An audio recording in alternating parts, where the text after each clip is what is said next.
Take it away, lads. Have a good time. Oh, I was going to get you a beer. I was going to get myself a beer. I mean, just leave me here Well, this... on my own. Maybe we did this yesterday, the kind of inadvertent, Peter becomes the barman. Yeah. Give me one of those nondescriptive cans. Yeah. And we've got our... Is that okay? Yeah, that's good. You like it? I'll have one of those. And does anyone else need a drink? Anyone want a beer? Adam, you all good? Okay. All right, take it away, Adam and Peter. Well, people have been waiting for this. I think this is the main event. Oh, wow. for it's a climax of sorts, yes, I guess. Yeah, anticlimax of sorts. Yeah, we've been working together on this for 8 years, and this has never happened, has it? Have we ever talked? No, ever, even behind the scenes? No, yeah. Well, here, I kind of wanted to talk to you, and you want to talk to me, but did you want to start off with any questions or thoughts? Where to start? You start. Okay. Well, so the whole point of tonight was more the what does this look like in practice? Yes. So, I sent him a text today, and you told me, you're like... Oh, I should read it. I'm going to read it out. It's like... He was like, I wasn't sure if you were just taking the piss. Passive-aggressive. It says, I likely ask you lots of questions and use you as an object lesson in what I'm describing in my work. Yeah, okay. And he's like... I was like, it was a bit... I'll use you as an object. Object lesson. Okay, as in, I don't say nice things about you very often to your face or behind your back, but I think that your work is a bit of an expression of what we're talking about. Because you went from confessional religion, complete rejection of it, and then this embodied work that I think captures something of, I would say sort of, I guess I've thought about it a little bit more in recent years in terms of like what it... why I do what I do. So when you get older, you do that. So like when you're in your 20s and your 30s, you're just running around like, let's try this. You know what I mean? And then once you get to maybe people do it earlier than that, but I've sort of found the last few years like kind of going, well, what's important to me? Why do I do what I do?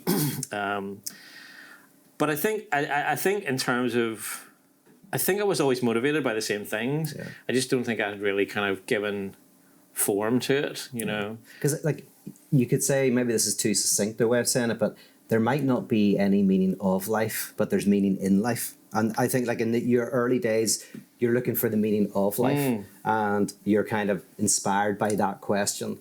You give that up, but you find meaning in life, in the work that you do. Because I should say, Adam does many things, but he does a lot of work in the city of Belfast in terms of supporting artists and musicians, doing gigs.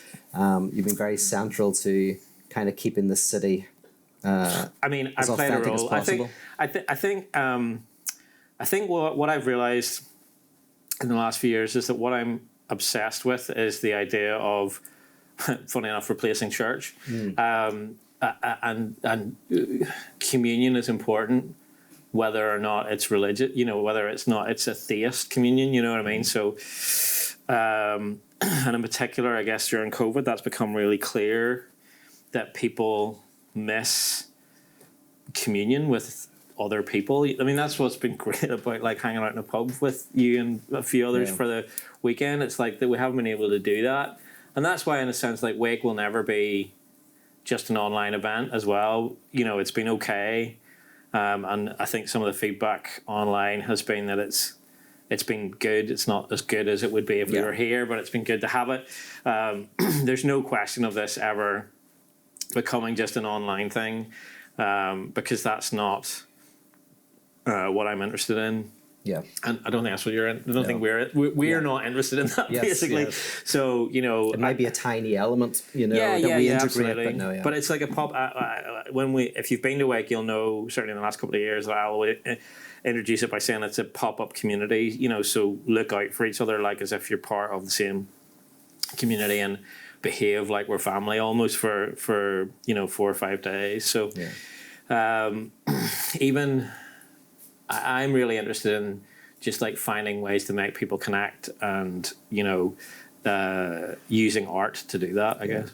And you used the term communion. It's funny, so I make a distinction between community and communion. A community I define as a group that's gathered together around something they share in common, either a shared enemy that they hate or a shared set of beliefs that they hold sacred. So communities always gather around what they hold in common. A communion is a group that's gathered around a loss. So communion is literally a meal around the death of God. God has died. Everyone gathers around this loss to remember. AA is a type of communion gathered together around a shared brokenness. Even Burning Man is a type of communion. So the whole point of my work is not community, but communion. And even what people might recognize here is like this room, you can't, one of the reasons why you couldn't do this where I am in America is like half the people in this room have got no interest in my work. More than half of them. And like, there's people who. In fact, I'm struggling to see anybody who is interested. That's pretty generous, yeah. Like some of the people have had past in the church. Some have had no past in church. Some have had positive experiences of religion. Some have had very negative experiences of religion. Some people might here believe that in a God of some sort of ground of being. Some people here don't. And it's all of that mix. That's a communion. Like, we're not gathered around some shared belief or shared kind of anything like that. But hopefully what I try to do is we're joined together through a shared antagonism of sorts. Yeah. You know, that's what I think an artistic commune is. Yeah. I mean, I think... Can you say yes in a way that sounds more like no? No, I mean, give it a try. I'm just trying to think of how to add to that. Well, tell us about the vault very briefly, because we've taken people to the vault whenever we've been doing Wake Live. Well, Ursula is a member, and Phil actually is a member, and Johnny. Taking people and Johnny. No, Leonie turned me down. Oh no, she's too good. She came in and then said, "No, I can't be here anymore. These people are such dickheads. I'm out." That's exactly what happened. You've got more class. I actually sought her out and asked her to join, and she did for a while, but anyway. She moved on the bigger. right time, Adam. Oh. Yeah. And you're a bunch of dickheads. Yes. So what is the vault? So the vault is like basically, the story goes, I got an email out of the blue one day in 2016 from a guy who owned a building who said, "Do you want to have it for a while?" I was like, "Yeah." So I got a few friends together. And it was a bank building. It was a big old really listed nice, bank building. I made the mistake of showing it to Phil first, and he said, "Nah, I don't know." And then he is called hard. Was it hard crowd Phil? Tough crowd Phil. I made the mistake of doing it, and I genuinely like never get his advice on anything. Just like, what do you think of that? That's a bit shit. Anyway, so then I showed it to about another 20 people who lost their shit over it, and was like, "This is brilliant." So 26 of us took over this building.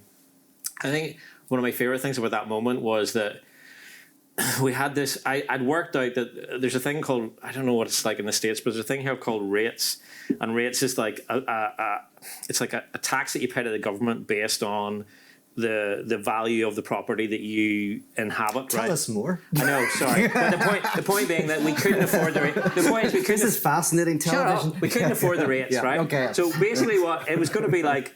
That would have ruled it out. Yeah. So, but if you're a charity, you don't pay rates. But we had to kind of risk that you could move in for 10 months and then get told, "Oh, you owe us 10 months worth of rates," basically, right?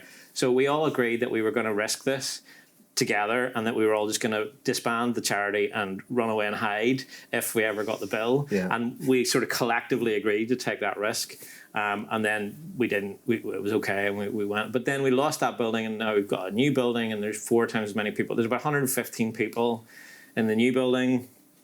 We just got a 5-year lease. We've been there about 2.5 years, so we've just got a 5-year lease. It's got a brilliant dance studio. It's got a big theatre, rehearsal space, an allotment, a tool library, right in the most challenging part of the city, possibly that you could have it as well. So. Yeah, like I'm kind of fascinated by community. I'm fascinated by one of the things that's most interesting for me about running the vault is realizing that people are the biggest problem. And like Marxism is all great in theory, and then people come in and be dicks, and they're like, "Oh God, I've got to deal with this." But it's hard. But that's really hard work. Just kind of because as you say, people are traumatized. It's not their dicks, but you know what I mean. Like they make life difficult, you know, and trying to soften the blow now. Yeah. Well, I mean, hopefully none of them are watching, apart from the ones that are in the room. Yeah, it's more than half. I didn't the room. mean any of them were dicks, by the way, clearly. But it's really hard. I think I'm still a chairperson of the charity, and I kind of basically have worked out that the best way to do it is just to learn to really love eating shit. You have to basically just eat shit all the time and apologize and say, I'm sorry. Oh yeah, that was my fault, even if it wasn't, you know, and just be kind of quite humble and not that's kind of. It's turned into a little bit of a therapy session. But for Adam here. that is what you wanted. That is what I wanted. And you were mentioning as well the connection then between what you were doing, because people don't know this, but Adam ran a thing called the Lab. It's so fab. Right, yeah. It's the Lab. So fab. And that was kind of the precursor to Icon. I was your co-host. That's right. Yeah. We would do these kind of very creative events. You would choose like a topic like food or something random like that. Food was good. Like we did the one on time was fun as well. Was that the one where the video then went into some crazy like? No, that was the food one. That was the food one. Yeah. Yeah, that was because it was back in the days of VHS, and I had like recorded some. I don't know, I can't remember what it was, but I had I never even watched it, but like years and years ago, I had recorded Last Tango in Paris when it was on, and the video ended, and then it just came in at the really crucial moment, shall we say, of Last Tango in Paris, like just broadcasting this. That was pretty horrendous. Yeah, but was what you were doing there kind of that set the scene for a lot of my work, and so that's why it's interesting that because you did turn very radically away from a confessional religion. Like when did that happen, or did? Well, it kind of happened very slowly for me. Like actually, I think I've always felt it's because I'm a stubborn bastard. Like the idea that I would go, oh, I was wrong, and now I think something completely the opposite of what I used to believe. So it was a very slow and gentle process for me. I mean, I would say it happened over about 4 or 5 years, where I kind of, and then there was a point. Oh yeah, you know the story as well. Pardon me, that whenever I was younger, I had prophesied that I was going to die at 32. That's right, yeah. I'm 49 now, so they're way out. If I didn't stop smoking... We had bets, I lost a lot of money. I know. I was very disappointed. I think, it's funny, I've talked about my partner with this in terms of, that was the year for me where I went, right, I'm actually just going to reject religion for the crack, right? I'm going to just... And it's funny, my wife has said that she would be the opposite. She would have... Her response to, impending death would have been to cling closer to religion, but mine was well, I just reject outright the whole before concept. Your coming death, you rejected it? Or after it didn't happen? Because if I reject the whole concept, then that's not a prophecy. Do you know what I mean? It's so you did this before your death? So I think when I was 31, I thought about it a lot. It was quite at the forefront of my mind. Yeah. But then about the time that I turned 32, I chose to just basically put it away from my mind, and I didn't think about it at all most of that year, you know. Yeah. And that was when I was I'm now an atheist. I'm going to call myself that and own that, you know, because I'm sort of pretty much there, but that I'm going to close that book, that chapter, if you like, and there's no point in. I mean, it was incentivized to me in terms of survival in a sense, but it was so it didn't feel like a Damascus Road. It didn't feel like a death of God. Yeah, right. Which is kind of the point. I guess for me, it just felt like a gradual. And this was my critique of it, by the way. This is why I think it didn't happen at that time. Yeah, I think. So when do you think it happened? Has it happened? 42. No, 52. It's coming. Well, so what happens sometimes, as I mentioned earlier, that humanism is that you realize God does not exist. Christianity is when God realizes God does not exist. And I think the atheism was.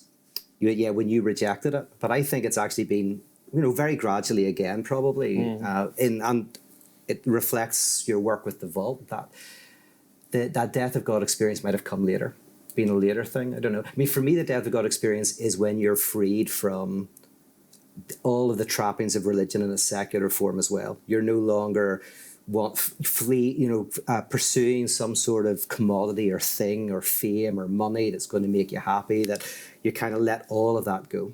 When maybe you never even had that, but that's I suppose possibly whenever I lost my job in council, and I kind of realised I didn't need it. I mean, that's probably, when I said earlier, I think that's definitely amongst the most traumatic things that ever happened to me. I'm not getting into it, but it was like sudden and really traumatic. Yeah. I had been working on a project for many years, which is why I'd stayed in the council, because I really enjoyed that project. And I kind of then let go of that project very, very quickly, because I was like, well, there's no way I can go back to council after that. So it's over, but I can do something else instead. And I think since then I've been fairly kind of zen about things coming and going. You'll try stuff and sometimes things work and sometimes things don't. And but yeah, I mean, see, this is like I feel like I actually had been on that journey before that atheist moment though as well. I think I had already let go of all those expectations before. I think God was almost the last thing to go for me, because it just felt quite. And I remember like shortly afterwards, like hearing something on the news and going, "Oh yeah, end times," and then going, "Oh fuck yeah, I don't believe in that anymore." Do you know what I mean? It's like it's so triggered. Oh yeah, Jerusalem. It's like something. God, oh yeah, it's weird how conditioned you are in a sense. And that's very true. That you can have that experience within a confessional church, and with still believing in God, you can be freed from this libidinal investment, this frenetic investment. It's just the word God is often seen as the ultimate wholeness and completeness, but that God can die, and you can still happen to just believe in God because you're conditioned that way, But it is devastating. That's the point. It's the moment when something happens that. Well, I kind of wanted to ask you actually.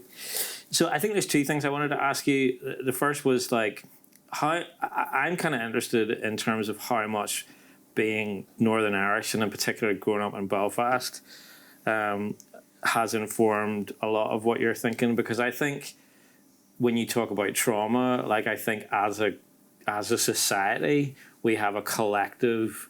Even the young people today, they have inherited trauma. It's not like that as a country that doesn't go away. And now you're out living in LA or whatever, but that's still obviously, I guess, front and center in your work. Yeah. Who was it, Phil, who said that identity politics was basically weaponized in Northern Ireland? Lion Schreiber. Is that, yeah. That's me also. Yeah, that's right. Yeah. That interestingly, I grew up, and we grew up in a culture where identity was weaponized, and where purity cultures, as I've been talking about, purity cultures reigned. We're pure on this side, you on that side of the wall are impure, and so we grew up. Obviously, as Europe got basically Northern Ireland's got the most peace walls in all of the world. The world, so walls that are dividing us, and. So I guess actually from when I started Icon, there was a desire to challenge that dimension of Northern Ireland, that breaking into these binaries of the monstrous and the pure. You've been doing a good job. I mean, it's really the rest of the world hasn't gone binary at all. No, it's like I literally feel like Northern Ireland has infected the rest of the world. It's mad. That's crazy. This is why the work is more important than ever, really, is that because whenever you can't handle conflict, war is just around the corner. Conflict is where I can be fighting with you. When I can't fight with you, I want to kill you. So when conflict disappears, war is always around the corner. And I talked about primal agony on the first night, and primal agony being that experience of pure horror of something that's the other's going to kill you. There's monsters under the bed, or these people here are the absolute enemy, and that's evidence of splitting the world into pure and impure. And this is, if we don't address this in some way, I think we're going in a terrible direction. Yeah. Cool. And the other thing I wanted to ask you, I find it weird that I've never heard you talk about this actually, and that's not weird, and it's not a critical way. I just think when I think about the most traumatic thing that's happened to me in my life, it was when a mutual friend of ours got killed in an accident, and he was somebody that I like. I completely associated with you. Actually, it was like we were converted at the same time. You were converted at the same time. You know, I thought of you and him as a unit nearly, and I remember really clearly. Like I called you PK about 3 or 4 times shortly after he died, and I felt really embarrassed and more like I remember seeing you after he died and just not knowing what to say. Like just like because we were young, like it was 20, 21. And like just never experienced any kind of loss or anything like that. So it just didn't know how to talk to people, you know, who were in and around that, you know. And he was a close friend of mine, but he was a much closer friend of yours, you know. I remember, were you in the group that came round to my house that night to tell me there was a big... No, I was away. We were up north. Yeah. There was a bunch of us up north, and we got a call from Joe that he died, and I got the call and I had to tell everybody, and it just like never experienced anything like I don't think I've experienced anything like it since, you know, just in terms of the shock. I've known people who've died, but like for somebody to basically, that was just a horrible accident and he was just dead, you know, and that was grim, you know. But I mean, does that, I've never, I suppose in a way, like I just find, for somebody who talks about all the things you've talked about, I find it surprising that I've never heard you talk about that, because that must have been really impactful for you. Yeah, I mean, so this guy PK, I told a story, didn't I tell a story about coming out of Strand Cinema? And, you told that story many. Oh, you no opportunity to talk about rapping for Jesus will ever go past without you taking it. But someday we're going to find a tape. I swear there is a tape somewhere in the world. But he was there, and just very briefly, the story. He that night had this profound experience. 100%. And it included exorcism on the street. Yeah. And it included, it was quite a powerful experience. There was about 12 of us, and everybody else went home, and it was just me and him. We stayed to the end. And I remember just being there, just talking. I was probably talking to you. I was it was very, but then my friend beside me was like screaming and rolling around and doing all of that. And I was like, just kind of talking. And in English, not in tongues? Not in tongues, not yet.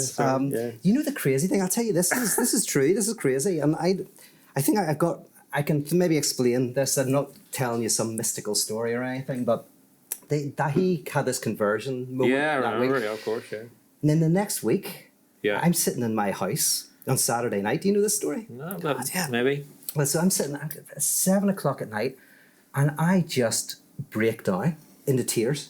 Absolutely, for no reason. I'm going to this party, break down into tears. And then I just leave the house and run to CFC, run to the church. And I go round the doors, and I find a door that's open, and I go in, and I go downstairs into the basement. Into the basement, wow. There's a little prayer meeting. No way. And they're praying for him. No way. With PK. Wow. You know? And I didn't know. I was all, and I was just one of the things that came up. It wasn't like I'm making it a bit more dramatic. Actually, Pete, now you've experienced this, I think I do believe in God now. Yes, you know, there was just a lot of unconscious stuff going on, okay? But fascinating, weird things happen. That's all I agree with it. But so that was it. And that was kind of like, and then it got even weirder from there. But so me and PK were incredibly tight. We went through this weird experience together. And yes, then he was tragically killed. And the crazy thing is he was so into this. Like he was like the Keith Green. He was we all looked up to him. I looked up to him. And and then he was gone. And that was a very significant moment.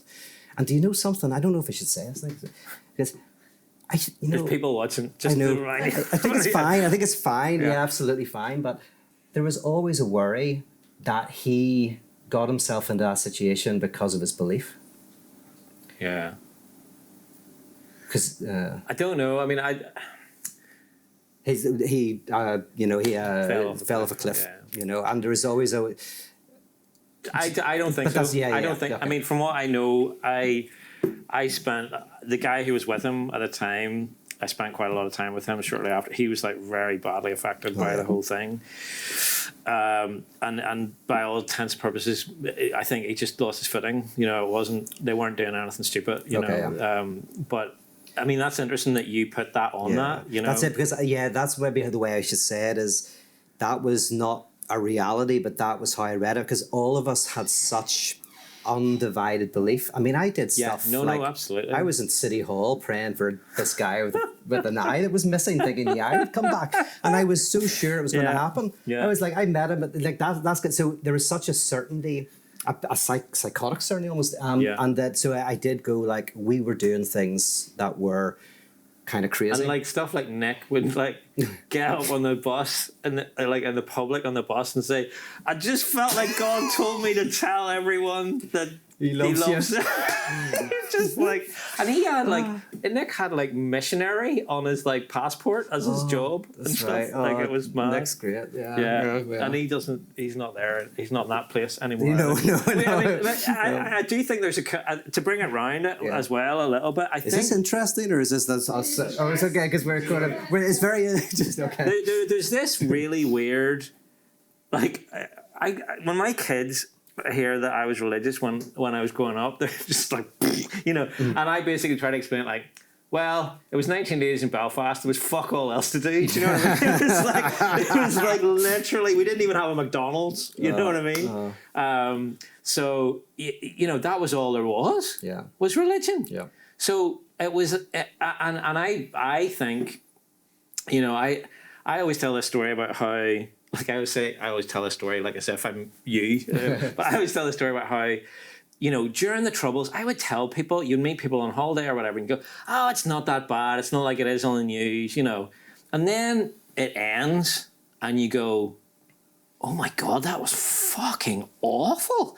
So for those of you who maybe don't know the full history, there was a ceasefire, and then the ceasefire broke down, and there was a couple of bombs. And I remember that point in time where the ceasefire broke down, where I was like going, oh, I'm actually scared now. I was literally walking around, Troubles era Belfast, just like...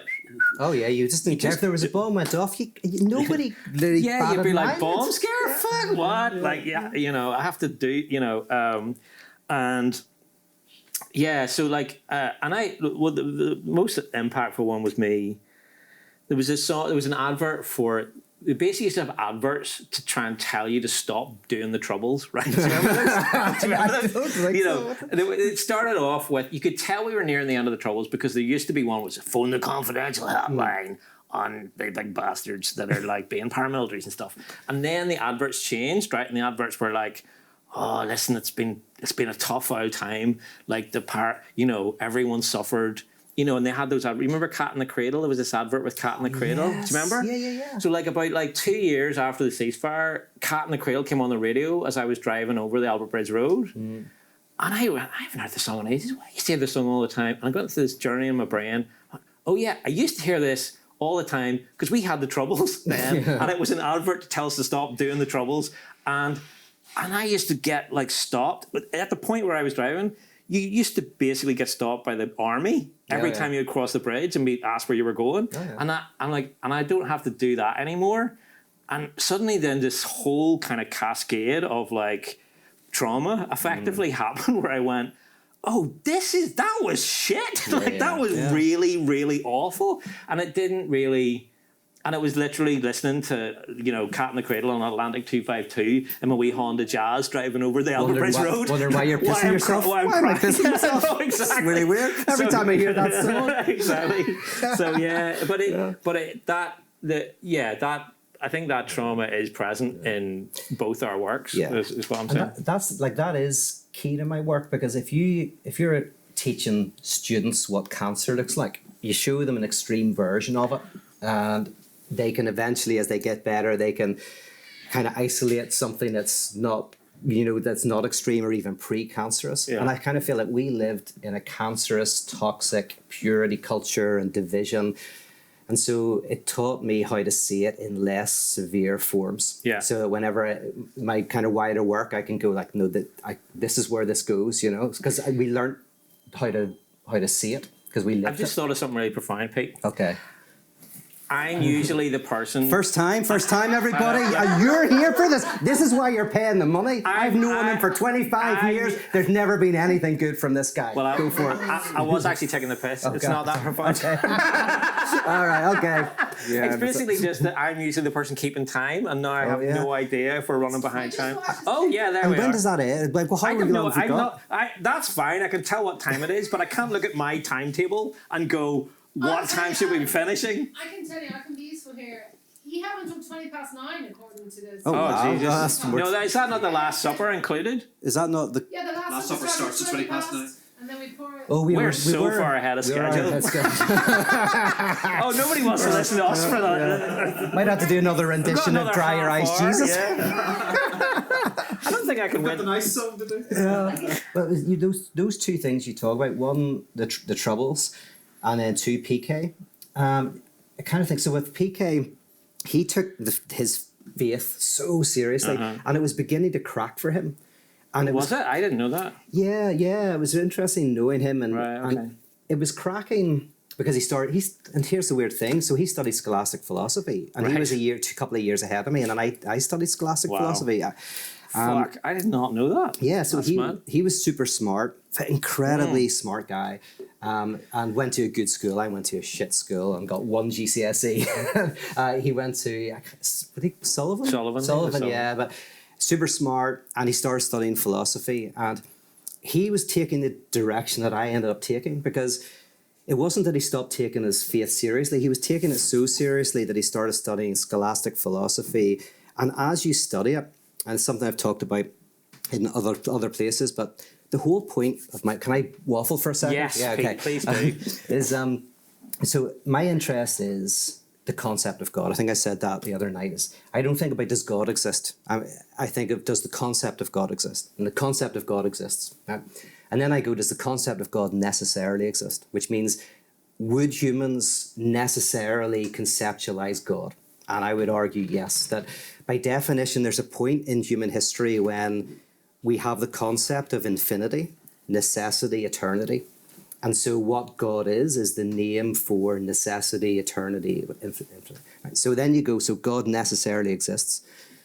Then I kind of say that once you go deeply into this notion of God, it starts to get so intense and so dense that it eventually crumbles into something else. And it crumbles into kind of humanism, and then it crumbles into existentialism. And basically what I would argue is when you keep going deeper and deeper in, eventually, like a neutron star, it becomes so dense, it rips through thought into reality. And this is philosophy, but the idea is that the idea that God is self-divided, which is I've been banging on about all the time. The reason why I bang on about it is that the idea that there is a self-divided concept is where we touch reality. This is where we touch reality because reality is self-divided. And he was going along that journey. Now, he wasn't very far in it, but he was studying the philosophy. He started to get into mysticism. You go from traditional theism to mysticism to humanism to existentialism, and he was into mysticism. And when he died, I think I took on that journey, started studying scholastic philosophy. Yeah, that's crazy. Wow. Yeah, I did not know that. There you go. Mad. So then your atheism, your kind of rejection. The thing I've been trying to say is that once you go through that experience, eventually you find not the meaning of life, but meaning in life. And you were doing the lab, and now, as I say, you're still working. You still have a vocation. Yeah, and for me, that is. I would say that that's very pyro-theological. Yeah, no, I mean, it's the more, yeah. I definitely think... What did you think of me, by the way, in my work, before we worked together? What did you think I was doing? I mean, there's kind of definitely a lot of it gets put through the lens of banter. Yeah. So, I mean, for those of you who don't know, a few of us set up a fake Twitter account for Pete called Real Pete Rollins. And we would literally just... I didn't know who this was, by the way. Part. So this fake, this real Peter Rollins appears out of nowhere. Yeah. Just designed, dedicated to take the absolute piss out of me. And the best thing about it was a collective project. So you were like going, how would they know? I mean, you would think it could be Adam, but he wouldn't know who Rob Bell is. Or it could be, Phil, but then, or James, you know, but he wouldn't know this or that. So all this composite kind of knowledge of Johnny was great at knowing all the sort of bullshit around the world of pyrotheology that I just wouldn't have had a clue about. And then there was one of our friends who just liked flirting with people. Yeah, Dave. Yeah, Dave just basically. And then one night I tried. You made underwear with real Peter Rollins little thongs. You did the thong, yeah. And I met her. Halfway across America. Wow. Yeah. So I wasn't so one of the real Peter Rollins was flirting with this girl who bought the thong, and then we hung out. She was lovely. It wasn't Six Smith Sammy, was it? No, she was great as well. Yeah. But this is Northern Irish Friends for you. It's like literally this was dedicated to trying to undermine me every step of the way. It was one of the most. Genuinely, it was one of the funniest periods of my life. We had a separate kind of, you know, chat, you know, going on, and we would just sit there and work out how to. It was a bit undermining. Oh yes, no, that's true. Yeah, it wasn't. That's true. It definitely wasn't. No. There were times actually whenever you were in complicated conversations. Do you have a mic, by the way? Yeah. I have a mic apparently. Who gave him a mic? When you would be being attacked very unfairly, and the world of Twitter, you know, it's a pretty awful world at times, and we would be both, you know, providing the ironic commentary at the same time as kind of being on your side. So it was quite a complicated. And actually, this brings me to a question. So, I was the resurrection side of things. What happens after the death of God and after the wake, which we'll be talking about tonight, and the question I was thinking was, what's the relevance of play here? The thing that seems to continue to be happening here is that you can take the same things you had before, but you do something different with them. Yeah. And you become more playful with them. Yes. Would that be a reasonable way to think about it? Absolutely, and that's so true. Like the thing about the real Peter Rollins, it was playful, it was fun. I knew, like I always had thought it was James. James is actually one of the first people to follow me or something like that. But it was this beautiful piss take, and people started to think that I was doing it, and I was like, I wish I was. Yeah. Is it? Oh no. I do. And by the way, it was. I think there was one night on International Birds Day. So International Women's Day, we turned into. I know. Let's cut this. I can't believe I said that out loud. I know. But it was just. I woke Ali up laughing so much. It was like, and then remember Easter, we killed you and brought you back, and then we had a rapture. We raptured you in the end. That's right. And I had a rapture rap and the call and response. And it was like Gareth Higgins left behind, Rob Bell left behind, and all. Do you remember this? It was brilliant. It was so fun. This and the thing about this, which Phil's bringing out, is I talk about the divided leader, right? The idea, and I talked about Hegel's monarch. So the idea is an absolutely powerful, an absolutely powerless monarch, a monarch who, you know, is above everything and has all this power, but actually their only job is to sign the will of the people. So this weird contradiction. But the idea for Hegel is that once you realize there is no non-castrated other, there is no undivided leader, there is nobody who has the answer, we're all in this together, that's part of the cure. So the idea of having a whole feed, a whole thing, always constantly undermining me and taking the piss out of me. And every time I try to say something profound on we would like Twitter, literally mirror it. Yeah. You'd mirror it by saying something like really trying to like monetize it, you know, like, you know, you'd say something really profound and then we'd say, you know, more or less the same thing, but then make it like, you know, no time wasters, or like, you know, send your money here or whatever, you know, available, blah blah blah. So it was this constant undermining that was the perfect message. Like that was that. That's why I was very sad when, of course, they had to die. It was only 4 months. It's only 4 months. It was like only 4 months. That's the mad thing I think about. And I remember the day you told me we went round to Johnny's to play poker. We're sitting at the poker table, and you all stood up and said, I am the real Peter Rollins. It was an I am Spartacus moment. It was totally exactly that, yeah. And where I realised it wasn't one person, I was like, oh, of course, it was everybody. Yeah. But it was a beautiful example of this. So I have a question for both of you, if that's okay. So one of the differences between you, when you were using religious language, and I remember being part of Icon years and years and years ago, and one of my difficulties was having begun to abandon that language myself, I would quite often be frustrated that you would continue to use this language. And Adam had abandoned this language entirely, as he says, God was dead, as in there was no God. But if you replace the word God with authority, so what was dying or what was being challenged with authority, and the places where authority was before, it seems to me that you would have had more quickly a connection, so that you were both skeptical about where you put your authority. So you called that God.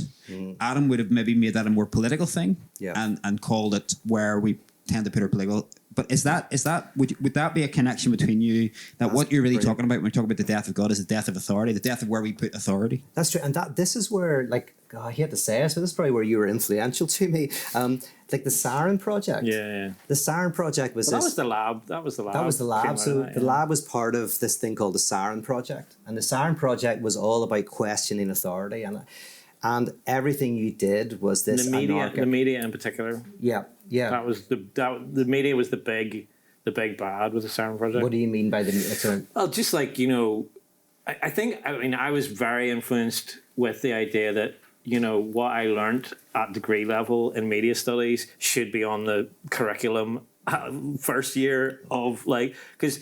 It's the one. Imagine if you'd done a real degree. I know.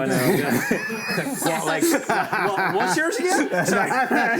Scholastic philosophy. Anyway, yeah. So I just kind of think it's that idea of understanding how to read. As soon as you start to learn about that shit, you're just going, wow, we should absolutely teach our kids how to read the news. I mean, most importantly, how to look at who's in charge of the news. You don't just accept the news as this, the internet said. I mean, the one thing that's the biggest joke in our house is when somebody says something and it's we want to interrogate them, you go well, where'd you learn that? And somebody goes to the internet and we go, it's check your sources, So that kind of stuff's super important. That was in your blood. No, so everything you did was questioning authority. Yeah, exactly. That's what I mean. And that is the difference. Never just take anything that you're told for granted ever. Yeah. Always just go, well, why? And that's why you've got in trouble so much by those in authority, because you have. And anybody I know who takes that, you end up getting on the wrong side of authorities, and say you mentioned losing a job and all of that. And but that's the connection. That's probably the connection between our work. That's the influence of the lab and the Siren Project. And the interesting thing for me now is getting to the point where I was saying to somebody earlier, we've got to the point with our work where we go, when we put a tender in, we're going, we're going to be dicks to you, basically, and if you don't want to work with us, that's fine, because we don't want to work with you, but if you're open to this kind of critique, then I just had this, by the way, I think I can say this because it's not, but I had the same thing. I'm working on this documentary by Tammy Faye. Oh, yeah. So we got into negotiations with Vice. And we're talking with Vice, and I have this meeting with them, and I'm sitting there, and there's 4 of them there, and I think they just assumed that we would really want to work with them, and so I was just I had no deference, I just didn't care. They hated me, and so we basically, but we walked away from it. What's that? Mutual. It was mutual, but we kind of worked it out. But it was in this interesting thing of going no, I don't care. It's just I don't have that, and that's the spirit of Belfast. It's authority. It's exactly. authority. It's all authority's divided. You're no better. You've got more money and more influence, but your ideas aren't better, and we don't need you. Yeah. I think there's absolutely. For people at home who maybe don't know, I run a street art tour here. I do a lot of work on street art, and one of the things I talk about on the tour is how Belfast is. It's kind of probably one of the most rebellious places you can be, because you basically have these 2 narratives set up, and if you don't ascribe to them, then you're out. Our media, our politics, our education, everything goes into this kind of binary green and orange kind of pots. And if you sit outside that, it's very, very hard to find a place in Belfast. And what those people tend to do is they tend to gravitate towards kind of anti-establishment narratives because the establishment here is so shit and so put through this in these kind of terms that are just really quite weird. Yeah. I mean, I had to fill a form in the other day, and it asked what my nationality was, and it was like, give me, in Northern Ireland they kind of try to get around, like they go British, Irish, Northern Irish, other, and then I was like, because you can't, because they basically have invented Northern Irishness as a way for people who don't want to say that they're Irish or British, right? Yeah. And I don't want to say that I'm Northern Irish either, because I think that's a middle class kind of construct. It's so bullshit. It's so alliance. But anyway. By the way, this is something I love about Northern Ireland. One of many things is Northern Ireland is an object lesson in contradiction. Yeah. British and Irish, part of the European Union, not part of the European Union. Even it's a city that is called Derry and Londonderry at the same time that you can't say, simultaneously. Stroke City. Derry, Londonderry. Yeah. This is Northern Ireland, and the peace process was an experiment in apocalyptic politics, not progressive politics. Progressive politics, the progressives, they know where they're going and they're moving towards that. And if you don't agree, then you're not progressive. Apocalyptic politics is, we don't know where we're going. Yeah. We'll just sit in the room and have the conflict, and something will happen. And I think the peace process in Northern Ireland was an apocalyptic event, because we just were like, we have to sit in the same room and we don't know what's going to happen. And it was profound. And let's be, it's one of the most ridiculous things in the world that happened. Yeah. Whenever I was growing up, I just never thought it was ever going to end. Yeah. You just don't think that it's. And it's called the Good Friday Agreement. There's a lot of significance to that. Good Friday is the coagulation of contradiction. God, human, highest, lowest, something that can't die, dying. That was what this was. Yeah. I ended up writing on that. I literally ended up writing on a forum, nationalities are for dicks. I ticked other, and then what do you mean by that? And I went national. So because I feel I think the last time I felt proud of, in any way, part of national pride was the opening ceremony of the 2012 Olympics. And it was a really brilliant piece of art that made me kind of go, oh yeah, the UK's all right actually. Do you know what I mean? I'm kind of happy enough to have been part of that. And people really push me on this sometimes. Go, well, what are you? You can't be nothing. And I kind of go well, I am my experience in a sense. So I am a Belfastian, I think, first and foremost, more than I am than Irish or British or anything. I do not associate with the concept of Irishness or Britishness. I don't have anything in common with, well, no, I don't have anything in common. I don't have enough in common with people from Bradford to call myself British, and I equally don't have enough in common. That would be English. Well, yeah, but you know what I mean. I don't feel that. I don't feel that sort of community, communion, or whatever. I don't feel that. Whereas, I absolutely feel fiercely proud of Belfast, fiercely Belfastian, a Belfastard. I definitely feel that this is a really key part of my identity, And by the way, because nobody wants us. One of the definition that Paul gives of Christianity is the trash of the world, and I love this. It's the first critique of purity culture, where you identify as trash, as the outside, as the dirt. And there's something about Northern Ireland where nobody wants us, and I think that's beautiful. Yeah, we identify, and that's a very existentialist theme. And when you visit, you'll see that.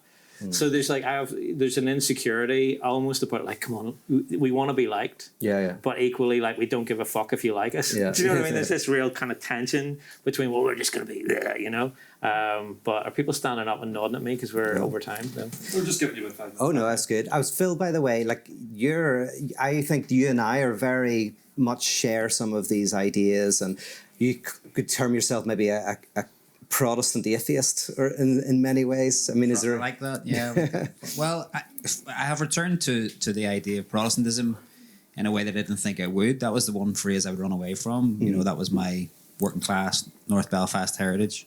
But as I've got older, I've returned to it from a similar direction to you in terms of Protestantism in a Kierkegaardian sense is the rejection of authority, including the authority of God. Yes. My question, I suppose, or the difficulty here when Adam's rejecting nationhood as an idea, or what kind of political project can you make when you're trying to encourage people to commit to the impossibility of politics making them satisfied? Like the difficulty for me is that, and I find this in my own life as I've moved into the direction and in a very personal way that you've described and the journey you've gone on, I find myself considering myself working out how to do this on my own. But the idea of making a communal politics that actually takes control of a country, for example, and institutes a new kind of politics, a new way of working out social relations, a new relation to capital, for example. This seems very, very difficult whenever what your project is encouraging people not to believe that they can be satisfied by the things that, as like Freud's project was initially, that if people can deal with this thing, then they can overcome and become these kind of more enlightened people. By the end of his life, he thought that's not going to happen, and Nazism happened. You know, so our attraction as human beings to authority and to give our authority over to something, we might kill one god, but then another one will come along, and it doesn't seem possible. So I might be able to do it for myself, but what if there's no community and all we have is communion and we can find a few people to get together with? That seems good, but it doesn't seem likely to change a country. And because on the first night I was talking about, if the 19th century is the historical death of God, then the 20th century is the denial of the death of God, Nietzsche and existentialism. Then the 21st century, has to be the development of a technology that helps us affirm the death of God. And I think that's what psychoanalysis begins for the individual. Yes, we need a communal technology to encounter that. Whether or not it's possible, you're absolutely right. I completely agree with you, but you got to work as if it is. And I wonder whether it is possible to have communions, have large communions instead of communities. Otherwise, that's the reason why there's no intelligent life in the universe, because one of the walls we never get past is when self-consciousness gets to this level, it creates these binaries and destroys itself. And so, it's getting past this level of development is potentially impossible or next to impossible. But still worth doing. But still worth trying. But also, for me, I think one of the things that very recently I've sort of come to terms with is I'll just do what I can, right? And that's it. Only a dickhead thinks they're going to change. Do you know what I mean? Come on. You don't think you're going to change the world, do you? No, but... You don't. No. You feel like you can play a role. Yes. You can be part of a movement. You can be... you can be part of the Chinese water torture of change. Yes. Right? You can be part of the... Beautiful metaphor. It's maybe not a great metaphor. That's why I'm not... But you know what I mean? You can be one of the drips. Yes. But that's all you can be. No, this is a fucking big universe, right? It is, yeah. And if you can be or stalagmite or whatever, you want to talk about... This is incremental. Yes. And I genuinely feel that for me... I feel achievement. I feel a sense of achievement about what I've done. I know I've had an impact on people's lives, and I've done projects that have really profoundly changed people's lives, and that's amazing. Yeah. And that's more than what most people. I mean, you probably feel the same, but it's still a fucking drop in the ocean in comparison to what needs to happen. Yes. I can just do my bit, and that's it. And I'm down with that.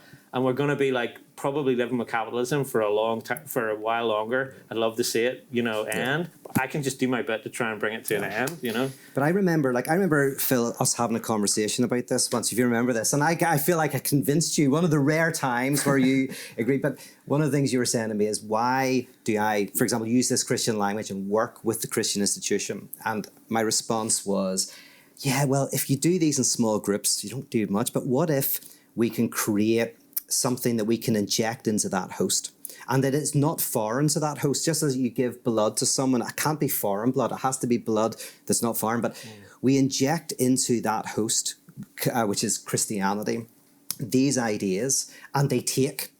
Then you can have literally at first tens, then hundreds, then thousands, then tens of thousands of communities that the infrastructure already exists, they're already there, so all that has to change is what's going on within them, and you can impact hundreds of thousands of people. So people who are watching this, right, if you set up a community, say 300 of you set up communities, 200 of them are going to fail, it's going to be a disaster, you might lose all of your money, your relationships might break up, you might lose all your friends, you might die of a heart attack and stress. But 100 of you, it'll be okay. and it'll still be shit, and you'll probably still lose some of your friendships. You'll probably still lose your money, and you'll still probably die early. But then about 10 or 15 of you will do something that really works. I know you don't like those statistics. I hate those. But still, that's good, because if it doesn't put you off, then do it. You think that's the... Those are good statistics. But I'd go more. I'd go further than that. I would say that the 300 you start, that there's no better way to waste your life. Like we've talked, there's okay. Like we've talked about this. Like, no one gets what they want. As we've talked about this, no one gets what they want. But there's different ways of not getting what you want, right? Best line. He didn't even put that in his book. That was a line in his novel. On that we can agree. Like there is definitely no better way to waste your life. And that refusal to give your authority over, and that's why I think you were even more right, believe it or not, than I realized at the time, was that whenever you collapse in the secular language, and this is where I think you went wrong, and I went wrong with you, is that authority gets smuggled in secular language. Look at what's happened with COVID, that everyone's claiming authority in the name of science, but science just has this abstraction. At least when you can name your God, you can argue with that God, you can fight it, you can disagree, you can reject, all sorts of things are possible. When authority gets smuggled in somewhere else, it's much, much, much more difficult. So actually the language that you're describing is maybe useful because you can argue against it, you can fight against it. Yes. Well, and it even invites you to fight against it. I think you underestimate where I can find authority, motherfucker. I know. Like I can find rebellion. I'm getting now before Adam gets Larry. All right, come on. Oh God, we can't hug on camera. Jesus. Sorry, he's a test. These are wild. These are wild. Wild. Okay, what's next? We were a few times trying to thinking this is a good time to end it, and then you kept lighting up again. Oh, yeah. Give it up for Adam, the drip Turkington. Clear off. Give it up for Statler.